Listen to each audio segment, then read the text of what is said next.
chrétien et la politique. La question est de savoir si c'est bon pour un chrétien de faire la politique. Je dirais oui. La politique concerne le chrétien. Si un chrétien existe et que les affaires de son pays ne le concernent pas, je ne suis pas sûr qu'il est dans le pays.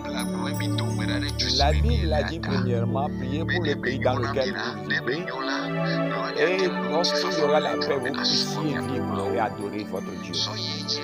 Et ensuite, la politique concerne le chrétien, parce que pour que le pays soit bon, il faut que le chrétien fasse des efforts.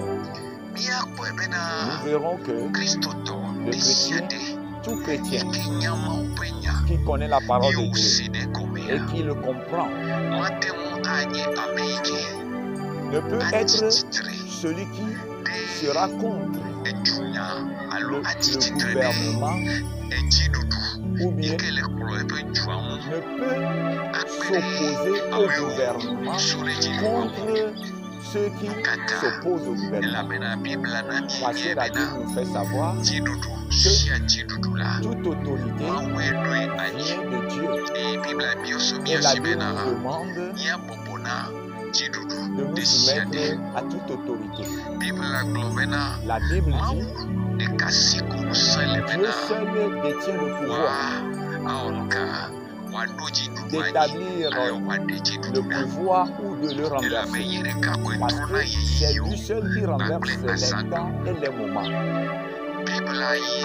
La Bible nous fait savoir que toute personne qui s'oppose au gouvernement s'oppose aux institutions de Dieu. Et si les chrétiens se dressent contre le gouvernement, je crois qu'ils se sont rebellés contre les institutions de Dieu. Et ce n'est pas le Dieu qu'ils appellent comme Père de Jésus-Christ, c'est ce Dieu qu'ils adorent. Mais ils adorent le Dieu qui est contre. Pourquoi je dis ça? Cela ne veut pas dire que si le gouvernement est contre le pays, ça veut dire que les chrétiens doivent se rebeller contre le gouvernement. Le devoir du chrétien, c'est de prier lorsque le gouvernement est contre, le gouvernement oppresse le pays et les citoyens.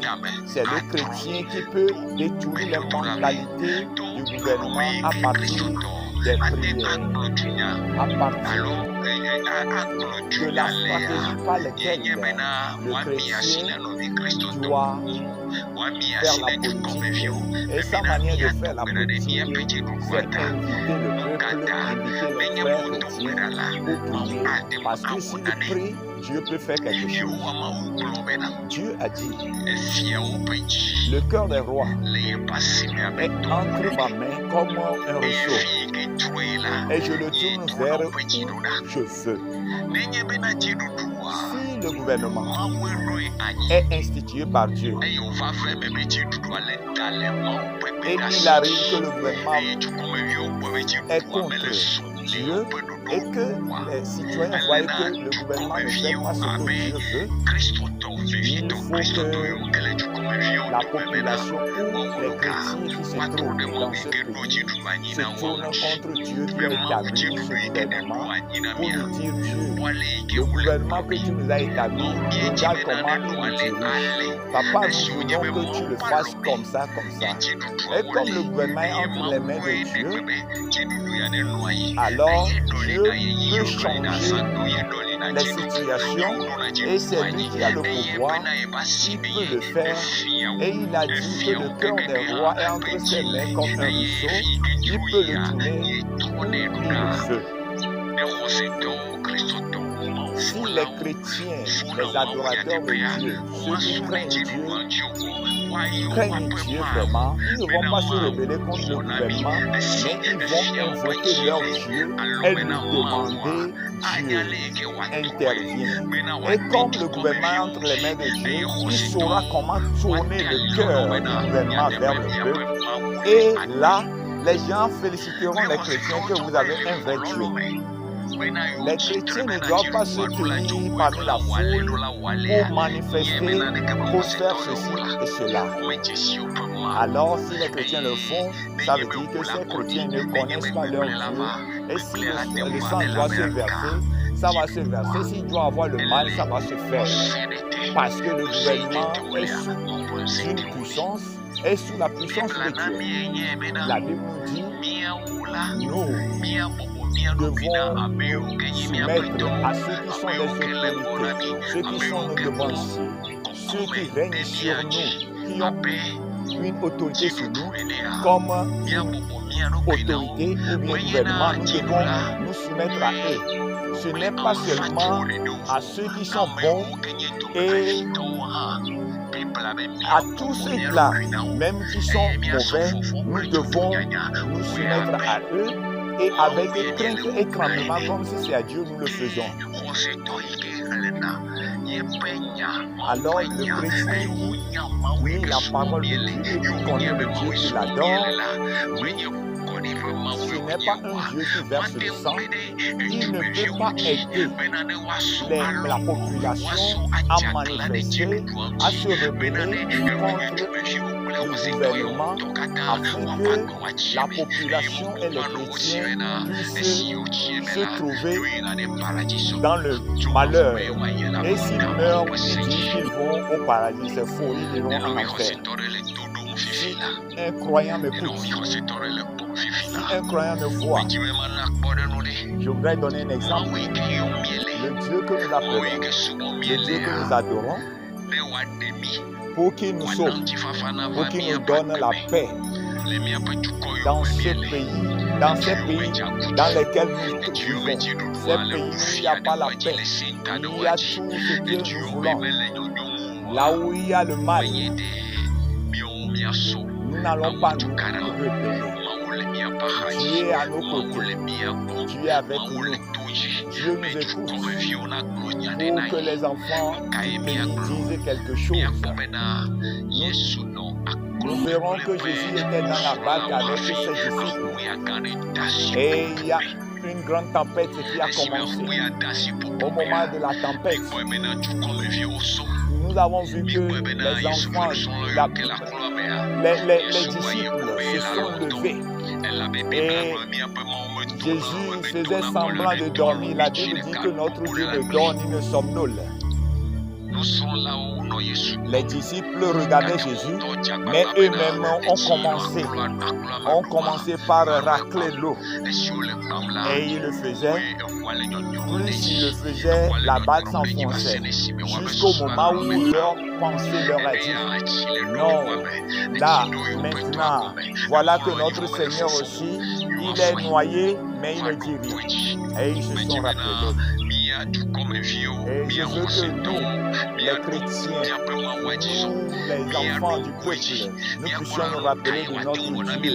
Nous puissions l'appeler pour voir ce qu'il peut nous faire dans cette situation. Ce n'est pas nous rebeller contre quelqu'un. Et lorsqu'ils ont peiné en vain, ils ont invoqué Jésus. Jésus leur a dit, vous êtes homme de peu de foi. Homme de peu de foi. La Bible dit que Jésus il s'est tourné vers le vent, il le réprimanda, il a dit à la mer, apaise-toi. Et le vent aussi a écouté Jésus. Le vent a écouté Jésus que nous adorons. Et la mer aussi s'est apaisée. Si le vent que nous ne voyons pas avec notre Dieu, et il a pu écouter Jésus, il a entendu ce que Jésus a dit, et que la mer aussi a écouté Jésus. Qu'est-ce qui l'empêchera de parler à nos dirigeants, de parler à nos présidents, de parler à nos autorités pour qu'ils l'écoutent? Mes frères, mes sœurs, Jésus, Il peut aussi rebeller nos dirigeants contre nous si nous l'oublions, si nous ne l'écoutons pas. Et ils vont nous maltraiter jusqu'à ce que nous-mêmes nous nous tournons vers Jésus. Et Jésus montrera qu'il est roi. Il a dit à Moïse, j'endurcirai le cœur de Pharaon contre vous, afin qu'il vous maltraite. Mais à un moment venu, vous verrez une main puissante oppresser Pharaon, afin qu'il laisse le peuple. Et cette main puissante peut aussi oppresser ceux qui nous oppressent, ceux qui nous maltraitent, ceux qui ne nous conduisent pas bien. La main puissante la peut aussi les oppresser et il tournera leur cœur. Il tournera leur cœur vers le peuple et ils auront pitié du peuple. Je me souviens que dans un pays, la population s'est rebellée contre le gouvernement. Ils disent qu'ils ne veulent plus leur président. On doit le renverser. Et ils se sont levés avec des bâtons, avec des cailloux, avec beaucoup de choses. Ils ont dit aujourd'hui le président partira. Nous le renverserons. Ils ont fait, beaucoup de personnes ont perdu leur vie. Mais le président était toujours là. Au moment où ils ne se souvenaient pas. C'est en ce moment que le président était mort. Et cela était étonnant. Moi-même, je me disais que le président ne veut plus entendre de ces mots. Il est parti se cacher. Mais frère, Dieu, c'est lui qui établit le royaume. Oui, frère, tu peux faire la politique. Mais comment? C'est que tu ne vas pas dire. Tu dois te tourner vers Dieu. Et tu dois comprendre que c'est lui qui établit le gouvernement. Et